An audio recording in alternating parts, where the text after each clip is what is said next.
The Great Lakes, the largest freshwater system on Earth, are in a state of retreat. An economic and ecological artery for two countries is showing signs of critical strain, with water levels across the basin dropping at a rate that is alarming scientists and crippling industries. The images are stark. Shorelines of cracked mud are expanding by meters, wetlands are drying out, and multi-million-dollar cargo ships are being forced to leave port half-empty. In just the last 18 months, Lake Superior, the largest of the five, has seen its average level fall by over 14 inches, a deviation that is rewriting the landscape in real time.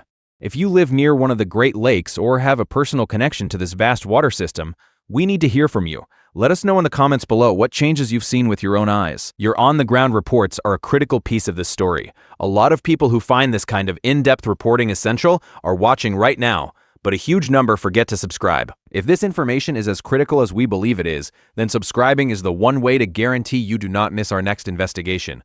The threats to our most vital resources are constant, and our reporting is designed to keep you ahead of them. Take a single second to click that button. It is an emergency brake on ignorance. Let's begin. This is not a story about a single dry season. This is a story about a complex system under a multi-front assault. The Great Lakes, Superior, Michigan, Huron, Erie, and Ontario, contain over 20% of the world's entire surface freshwater supply. They provide drinking water for more than 40 million people in Canada and the United States. They are the foundation for a regional economy worth over $5 trillion. And all of it, every coastal community, every fishery, every port, depends on a delicate balance of water levels maintained by a network of rivers and channels. And that balance is now breaking. To understand the pressure points, look to the connections. Lake Huron and Lake Michigan are technically a single hydrological body of water. Their outflow is governed by one primary channel, the Clair River. It is the bottleneck, the drain plug for the two largest lakes in the system, and for over a century that drain has been artificially widened. Here is the detail that tells the real story. Starting in the late 19th century and accelerating through the 1960s, the St. Clair River was systematically dredged by both American and Canadian authorities. The goal was to create a deeper shipping channel for the massive freighters carrying iron ore, coal, and grain from the upper lakes to the industrial heartland. They blasted rock and carved out the riverbed. It worked, but it came at a cost that is only now being fully understood.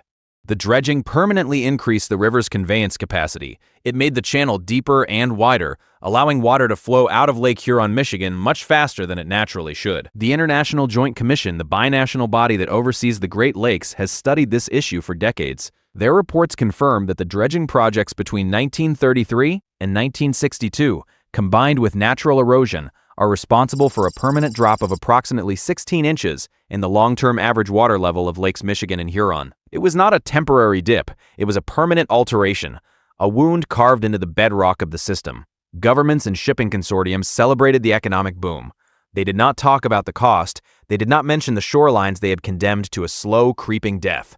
What we are witnessing is the direct consequence of a history of deliberate alterations to this natural system, now compounded by new, accelerating pressures. This raises profound questions about foresight, responsibility, and who ultimately pays the price when a system is engineered for profit and then begins to fail. Before we continue, share your thoughts on this below. Who is responsible when a natural system is permanently altered for commercial gain? The consequences of this slow-motion drainage are not abstract. They are being felt in every bay and inlet along the 3,800 miles of Lake Huron's shoreline, and nowhere is the impact more visible than on the coast of Georgian Bay. Here is what was happening on the ground. Thomas McClellan's family has operated a marina in Perry Sound for 3 generations. The docks his grandfather built in the 1970s were designed for a water depth of 8 feet. Last summer, those docks sat on a bed of scorching, cracked mud. Boats that would normally be moored there were stranded 100 yards out. His business lost 40% of its seasonal slips. Customers could not get their boats to the launch. He described it to a local newspaper. "It is not just water. It is our lifeblood. We had to hire an excavator to dredge a channel just to stay open, and we are just one marina. This is happening everywhere." He is not exaggerating. Marinas from Tobermory to Midland are spending hundreds of thousands of dollars on emergency dredging. Municipalities are facing catastrophic bills to extend their drinking water intake pipes hundreds of feet further into the receding bay, chasing the water line as it pulls away. Wasaga Beach, once famous for the longest freshwater beach in the world, has seen its sandy shores expand by over 200 feet in some areas, replaced by dunes and dry grasses where families used to swim. The tourism economy, worth billions to the region, is being slowly strangled. Cottagers who bought waterfront properties for millions now look out over expansive mudflats. Their property values are in freefall. They own the land, but the water they paid for is gone. It was not a crisis that happened overnight.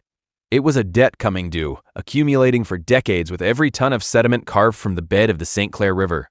These stories are not isolated. They are happening all along the 17,000 kilometers of shared coastline. If you know someone who lives in this region, or whose business depends on this water, this information is not just interesting, it is a reality they need to be aware of. Share this video with them, and for every person who shares, take a second to hit the like button. It tells the platform that this story matters beyond the algorithm. It signals that the health of the world's largest freshwater reserve is a topic of critical public interest. But the St. Clair dredging was not the only major surgery performed on the Great Lakes. Here is what is not making most headlines.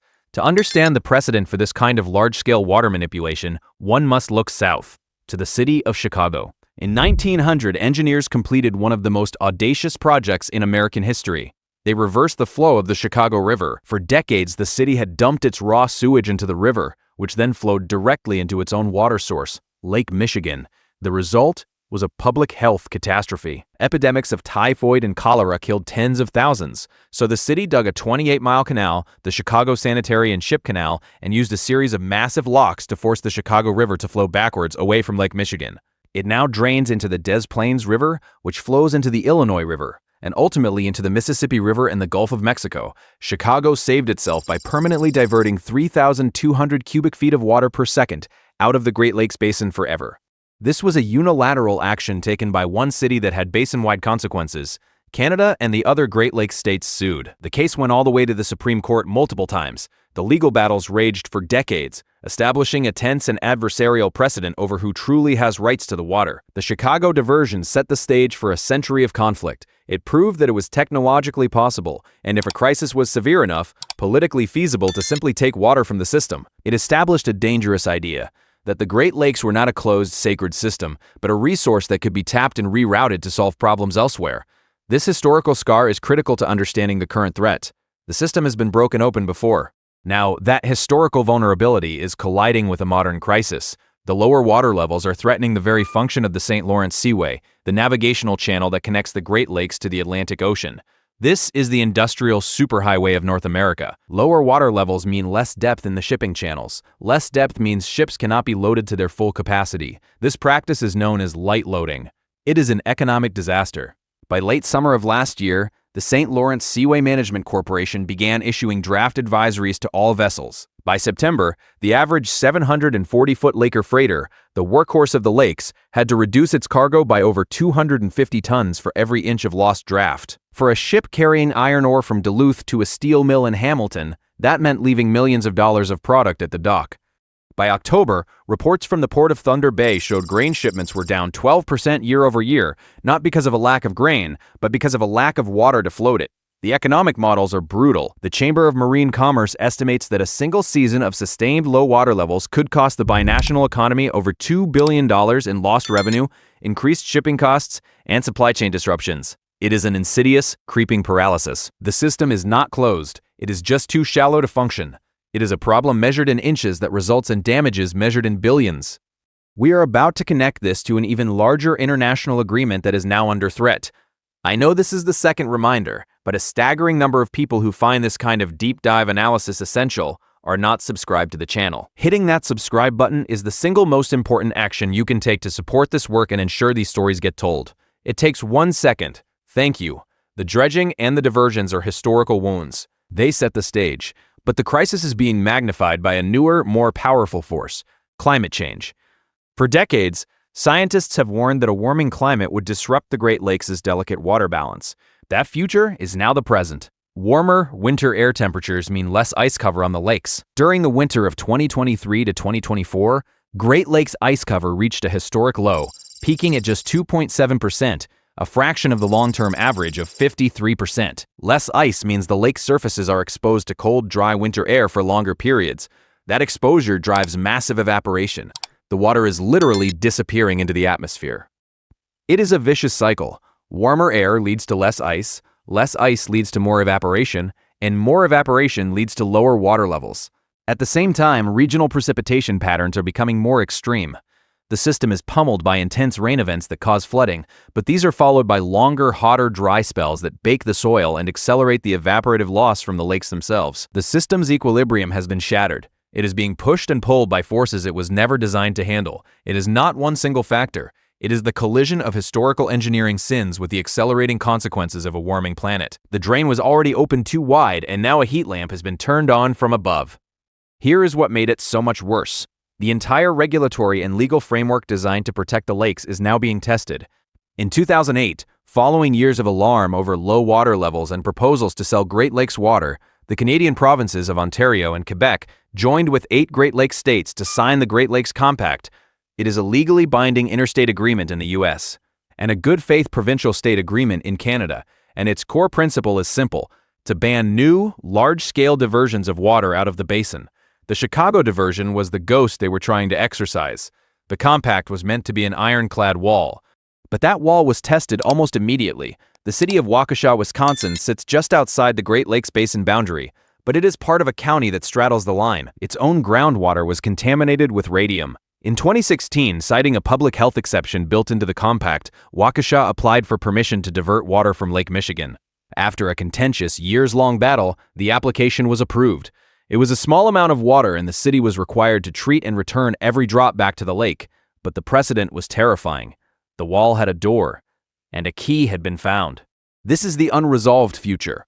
The compounding pressures of engineering, evaporation, and climate change are creating the very conditions the architects of the Chicago diversion faced, a crisis that demands a desperate solution. As arid regions in the American Southwest and West face their own water catastrophe, the temptation to look at the Great Lakes not as an ecosystem, but as a reservoir, grows stronger every day.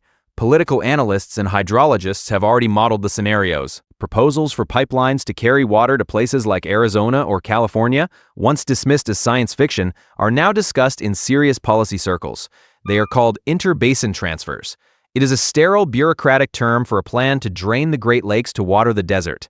This story is far from over, and if you have made it this far, the profound importance of this issue is undeniable. This is the final reminder, but if you believe these stories need to be told, and that this kind of journalism is essential, your subscription is what makes it possible. It matters more than you know. Thank you for your support. The question now is not whether the system is resilient. It has been proven to be fragile.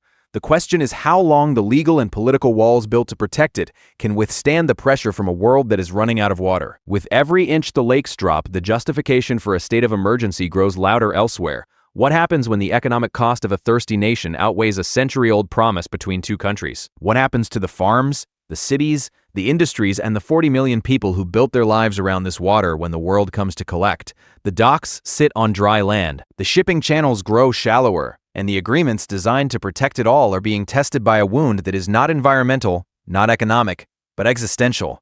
The water is still dropping, and the plans to take more of it are no longer hypothetical. They are waiting.